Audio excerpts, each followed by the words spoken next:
ABS-CBN, magkakaroon umano ng malaking partnership. May malaking balitang sasambulat anumang araw mula ngayon sa Philippine media. Ayon sa isang artikulo, nagsisimula na daw ang pag-uusap ng ABS-CBN Studios sa isa sa mga malaking network ngayon. Hawak na umano nito ang isang bagong partnership deal kung saan pagsasama-samahin ng kanilang mga resources, kabilang ang production, news gathering at operation. Ayon sa mga sources na nakipag-usap sa media website na ito, sa kondisyon na ito, ang orihinal na kasunduan ay naglalayong bigyan ng parehong media entity ng 50-50 partnership stake.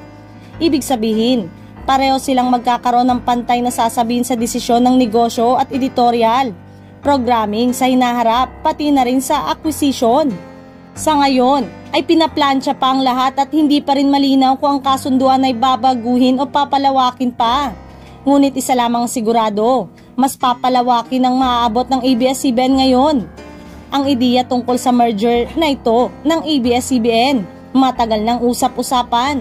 Sa ngayon, may mga block timing partnership ang ABS-CBN tulad ng TV5, GTV at GMA Network, kung saan ipinapalabas ang mga piling programa ng Kapamilya Network. Sa namumuong pagsasanib puwersa umano ng dalawang istasyon, maraming pagbabagong magaganap at inaasahang matatapos umano ang pag-uusap ng dalawang istasyon ngayong taon at malalaman na kung ano ang napagkasunduan.